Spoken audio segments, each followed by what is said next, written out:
নমস্কার বন্ধুরা, আমি কোজাগরি আবারও চলে এসেছি তোমাদের কাছে একটা ভিডিও উপস্থাপন করব বলে। তবে আজ কোনো বাস্তু টিপস বা টোটকা রেমেডি এই সংক্রান্ত কোনো ভিডিও তোমাদের সামনে উপস্থাপন করছি না। আজ আমি যেই ভিডিওটি তোমাদের সামনে উপস্থাপন করছি সেটা হলো অম্বুবাচী পড়ে যাচ্ছে।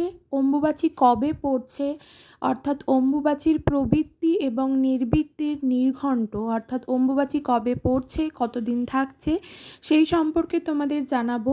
আর অনেক মানুষের মধ্যেই একটা প্রশ্ন থাকে, অম্বুবাচী চলাকালীন পুজো অর্চনা করা যাবে কি? শাঁখ ঘণ্টা বাজানো কি যায়? সন্ধে কি দেখানো যায়? নিত্য পুজো কি করা যায়? মন্ত্র জপ কি করা যায়? যদি না করা যায় এই ক্রিয়াগুলি, তাহলে কি উপায়ে ঠাকুরকে ভোগ নিবেদন করা হবে? আদেও কি ভোগ নিবেদন করা চলে? নিত্য পুজো, কাম্য পুজো এইগুলো কি করা যায়? কোনো শুভ অনুষ্ঠান কি করা চলে? এই সকল নানান রকম প্রশ্ন মানুষের মধ্যে কিন্তু নাড়াচাড়া দেয়। বন্ধুরা, এই অম্বুবাচী তিথিটি আর এই অম্বুবাচী যেটা, এটা একটা বাৎসরিক অনুষ্ঠান। এইটা বিশেষ করে মানতে হয় সকল বিধবা মানুষদের এবং সকল সন্ন্যাসীদের। তো কী উপায়ে কীভাবে কি করবে, করা চলবে কি না, অম্বুবাচী নিবৃত্তি প্রবৃত্তি সময় নির্ঘণ্ট সকল তোমাদের সাথে আজ ডিটেলসে আমি জানাবো। ভিডিওটা প্রথম থেকে শেষ পর্যন্ত স্কিপ না করে দেখো, অনেক কিছু জানতে পারবে। তবে চলো সব কিছু জানানোর আগে আমার ভিডিওর একটু ইন্ট্রোটা দিয়ে ফেলি।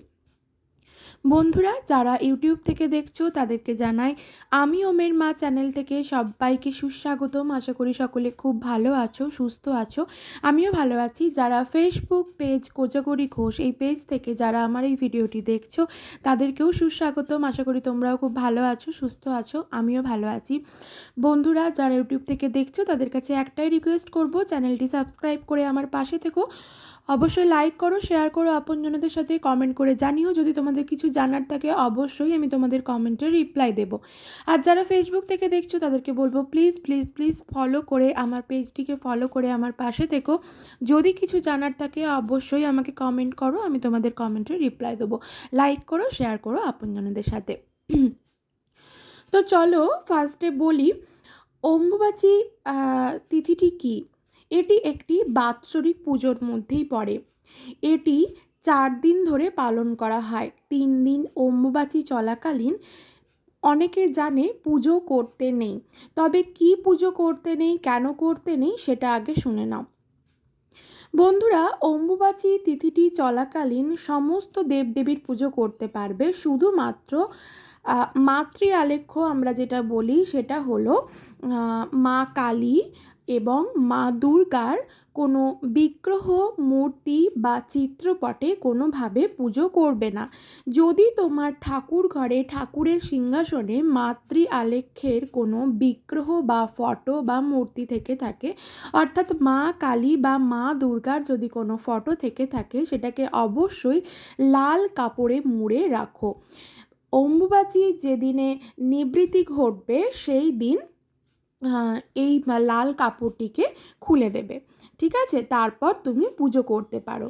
কি উপায়ে পুজো করবে? সকল দেবদেবীর পুজো করতে পারবে। কৃষ্ণের পুজো তো অবশ্যই করতে পারবে, রাধা কৃষ্ণের পুজো করতে পারবে। আচ্ছা, মাতৃ আলেখ্য বলতে এখানে কিন্তু আমি মা লক্ষ্মীকে বলছি না। মা লক্ষ্মীকেও তুমি কিন্তু অম্বুবাচী চলাকালীন পুজো করতেই পারো। মা লক্ষ্মীর পুজো করা চলে, রাধা কৃষ্ণের পুজো করা চলে, মা সরস্বতীর পুজো করা চলে, মা মনসার পুজো করা চলে। শুধুমাত্র পুজো করা চলে না বলতে মা কালী এবং মা দুর্গার পুজো করা চলে না। এবার দেখো স্ক্রিনে আসছে অম্বুবাচী 2024 7ই আষাঢ় 1431 আর ইংরেজির 22 জুন 2024 শনিবার অম্বুবাচীটি কিন্তু পড়ে যাচ্ছে। অম্বুবাচী তিথিটি পড়ে যাচ্ছে, স্ক্রিনে ভালো করে দেখতে পাচ্ছ। তোমাদের সুবিধার্থে আমি সুন্দর করে লিখে দিয়েছি, চাইলে স্ক্রিনশট নিয়ে লিখে দিতে পারো, নিয়ে রেখে দিতে পারো, কিংবা একটা কাগজেও লিখে রেখে দিতে পারো তোমাদের সুবিধার্থে। অম্বুবাচীটি 7 7ই আষাঢ় বাংলার 1431 22শে জুন 2024 শনিবার দিন অম্বুবাচী তিথিটি কিন্তু পড়ে যাচ্ছে। এরপর স্ক্রিনে দেখো এক্ষুনি আসবে অম্বুবাচী তিথির নিবৃত্তি এবং পবিত্রী, অর্থাৎ অম্বুবাচী তিথিটি কখন থেকে পড়ছে এবং অম্বুবাচী তিথিটি ঠিক যে তারিখে শেষ হচ্ছে সেই দিন কতক্ষণ অবধি থাকছে সেই সম্পর্কে একটু জানাবো। এটা থাকাকালীন তোমরা তোমাদের মতো সকলেই পুজো অর্চনা করতে পারো। আমি তোমাদেরকে একটাই রিকোয়েস্ট করব, শুধুমাত্র মাতৃ আলেখ্য অর্থাৎ মা কালী এবং মা দুর্গার কোনো পুজো করবে না। ওনাদেরকে লাল শালু কাপড় আকারে ঢাকা দিয়ে রাখবে, সহযোগে ঢাকা দিয়ে রাখবে। এবার দেখো অম্বুবাচীর প্রবৃত্তি পড়ছে শনিবার দিন অর্থাৎ 22শে জুন। কখন পড়ছে? সকাল 8:45 থেকে।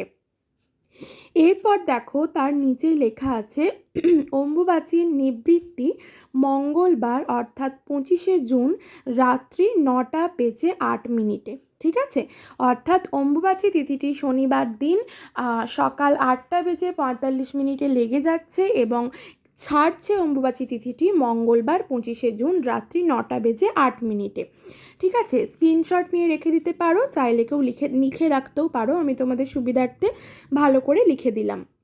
এরপর পুজো অর্চনা তো বললাম, শুধুমাত্র মা কালী এবং মা দুর্গার পুজো করা চলবে না, তাদেরকে লাল শালু কাপড় সহযোগে মুড়ে রাখো। যেদিনে নিবৃত্তি ঘটবে রাত্রি 9:08, তারপর তুমি ওই চিত্রপট বা বিগ্রহটি খুলে মাকে একটু মুছিয়ে দিয়ে পুজো করতে পারো। ঠিক আছে, এছাড়া সকল দেবদেবীর কিন্তু পুজো অর্চনা করবে, ভোগ দেবে। বিশেষ করে যাদের বাড়িতে নারায়ণ সেবা হয় বা বিশেষ করে যাদের বাড়িতে গোপুর আছে, মানে গোপাল সোনা আছে, যারা নিত্য ভোগ দাও অবশ্যই ভোগ দেবে, ঠিক যেমন আকারে ভোগ দাও সবই দেবে। শুধুমাত্র মা কালী এবং মা দুর্গাকে যেভাবে ভোগ নিবেদন করতে তোমরা তোমাদের মতো দাও, যেমন করে ভোগ দিতে তেমনই দাও, শুধুমাত্র তাদের মুখ দেখবে না, সেই 3টে দিন ঢাকা থাকবে। বোঝাতে পারলাম? অনেকের মনে প্রশ্ন জাগে অম্বুবাচী চলাকালীন পুজো করা চলে না, তো বলেই দিলাম পুজো কিভাবে করবে। এরপর অনেকের মনে প্রশ্ন হয় অম্বুবাচী চলাকালীন বাড়িতে কি ধূপ ধুনো, শাঁখ বাজানো, উলুধ্বনি দেওয়া, ঘণ্টা বাজানো চলবে? হ্যাঁ, অবশ্যই চলবে। শঙ্খ বাজাবে, ঘণ্টা বাজাবে, উলুধ্বনি দেবে, যে যেমনভাবে পুজো করো তেমনভাবেই পুজো করবে। শুধুমাত্র একটাই নিয়ম মাথায় রাখতে হবে, অম্বুবাচী চলাকালীন শুধুমাত্র মা কালী এবং মা দুর্গার চিত্রপট বা বিগ্রহ বা মূর্তিকে লাল শালু কাপড়ে ঢেকে রাখতে হবে এবং তাদের চরণে কিন্তু কোনো ফুল দেওয়া যাবে না। বুঝতে পারলাম? এরপর এই তিথিটি বিশেষ করে মানতে হয় সকল সন্ন্যাসীদের এবং যারা বিধবা মানুষ আছেন তাদেরকে মানতে হয়, বিধবা মায়েরা তাদেরকে মানতে হয়, তাদেরকে ঠান্ডা করে রাখা খাবার খেতে হয়। মানে এই অম্বুবাচী তিথি চলাকালীন কোনো রকম রান্না তাদের করে খেতে নেই, বা করলেও সেটিকে ঠান্ডা করে খেতে হয়। বা অম্বুবাচী পড়ার আগে থেকে, অনেকে এটা পুরনো দিনের অনেক নিয়ম, অম্বুবাচী পড়ার আগে থেকে রান্না করে খাবার তারা রেখে দেয় এবং সেটাকে বের করে করে অল্প করে করে খায়, ফ্রিজে রেখে দেয়। এই জিনিসটা আমার দিদু করতো, তো আমি সেই জন্য এটা খুব ভালোভাবে জানি। এইভাবে খাবার খেতে হয়। তারপর অনেকের নিয়ম আছে, অনেকের বাড়িতে যারা অনেক গোড়া থেকে মানে তাদের বাড়িতে নিয়ম আছে অম্বুবাচী তিথি চলাকালীন 3 দিন যারা মায়েরা থাকে অর্থাৎ মেয়েরা সাবান শ্যাম্পু দিয়ে স্নান করে না। একেবারে সকল অম্বুবাচী কেটে যাবার পর বিছানার চাদর, সমস্ত কিছু বেডশিট, বালিশের কভার সব কিছু কাচা ধোয়ার নিয়ম আছে, জামা কাপড় কাচার নিয়ম আছে এবং নিজেকে শুদ্ধ করে রাখারও নিয়ম আছে। তারপরে 3 দিন পরে কেটে যাবার পর এই নিয়মগুলো তাদেরকে পালন করতে হয়। যারা এগুলো করে, যারা করে না, যারা মানে না, তারা করতে চায় না। আমাকে যদি বলো স্পেশালি, তো আমি বলবো শুধুমাত্র মাতৃ আলেখ্য অর্থাৎ মা কালী এবং মা দুর্গার পুজো ছাড়া সকল দেবদেবীর পুজো কিন্তু করতেই পারো, এবং মা কালী মা দুর্গাকে লাল শালু কাপড়ে ঢাকা দিয়ে রাখো। বোঝাতে পারলাম? এরপর অনেকের মনে প্রশ্ন, হনুমান চালিসা পাঠ করা যাবে কি না, গুরু মন্ত্র জপ করা যাবে কি না? অবশ্যই করতে পারো। তোমার গুরুদেব যদি মা হয়ে থাকেন, অর্থাৎ কোনো মেয়ে গুরুদেব গুরু মা হয়ে থাকেন, তাকে স্মরণ করেও তার মানে গুরু মন্ত্র জপ করতে পারো, এতেও কোনো অসুবিধে নেই। তোমার মতো করে তুমি মন্ত্র জপ করতে পারো, শুধুমাত্র মা কালী বা মা দুর্গার কোনো মন্ত্র জপ করা যাবে না। বন্ধুরা, ডিটেলসে আমি তোমাদের সাথে শেয়ার করলাম। আশা করি ভিডিওটা ভালো লাগবে, ভালো লাগলো, তোমরা উপকৃত হলে। যদি ভিডিওটা ভালো লাগে অবশ্যই লাইক করো, শেয়ার করো আপনজনদের সাথে, আর চ্যানেলটি সাবস্ক্রাইব করে আমার পাশে থেকো। যদি কিছু জানার থাকে অবশ্যই আমাকে কমেন্ট করো, তো আমি তোমাদের কমেন্টের রিপ্লাই দেবো।